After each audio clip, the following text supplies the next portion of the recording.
બનાસકાંઠા જિલ્લાના સરહદી થરાદથી અમદાવાદ સુધી નવીન હાઈવેની લઈને સંપાદિત થતી જમીનનું વળતર અને યોગ્ય ડિઝાઇન સમાવિષ્ટ કરવા ખેડૂતોએ માંગ કરી હતી અને નાયબ કલેક્ટર કચેરી પહોંચી લેખિત રજૂઆત કરી જણાવ્યું હતું કે થરાદ તાલુકાના વજેગઢ, મલુપુર, નાની પાવડ, મોટી પાવડ અને સણાવિયા ગામના ખેડૂતો અમારી ખેતીની જમીન જે જાગીરી વખતની, અમારા મા બાપ દાદા વખતની વડીલો પાર્જિત વંશ પરંપરાગત ખેતીની જમીન આવેલી છે.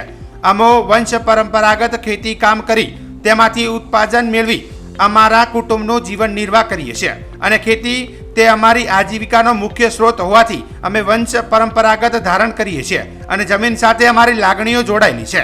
ખેડૂતોએ અમારી જમીન લાખોના ખર્ચે કરી સમતલ બનાવી, ખેડ ખાતર નાખી ફળદ્રુપ બનાવી, તેમાં ટપક સિંચાઈ પદ્ધતિ, ફુવારા પદ્ધતિ અપનાવેલ તેમજ પાઇપલાઇનો નાખી તેનો મોટો ખર્ચો કરેલ છે.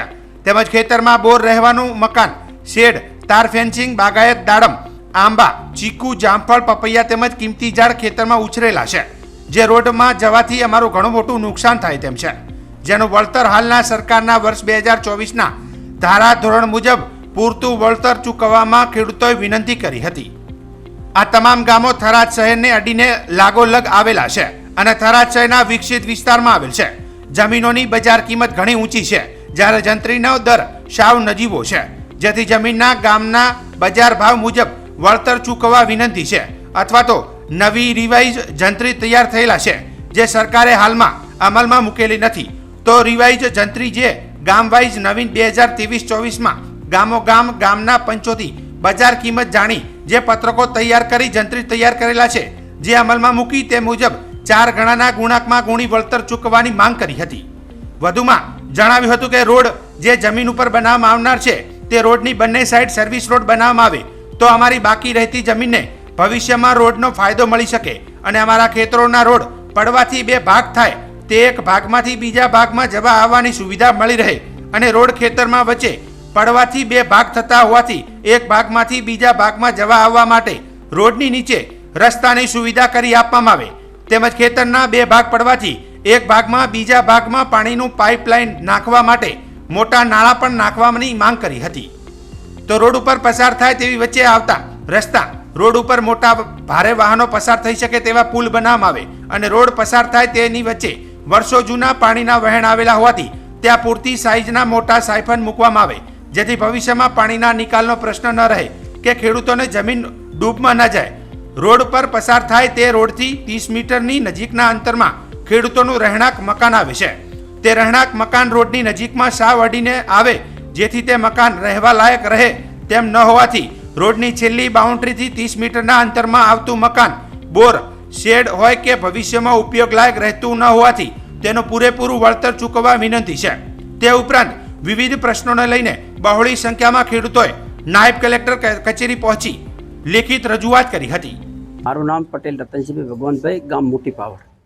અમારે જે થરાદ અમદાવાદ એક્સપ્રેસ જે સૂચિત નવો પ્રોજેક્ટ અમલમાં આવ્યો છે, એમાં અમારા થરાદ તાલુકાના વજેગઢ, મોટી મલુપુર, નાની પાવડ, મોટી પાવડ અને સણાવિયા આ 5 ગામોમાંથી પસાર થાય છે અને 5 ગામોમાંની જમીન મોટા પાયે સંપાદન થાય છે.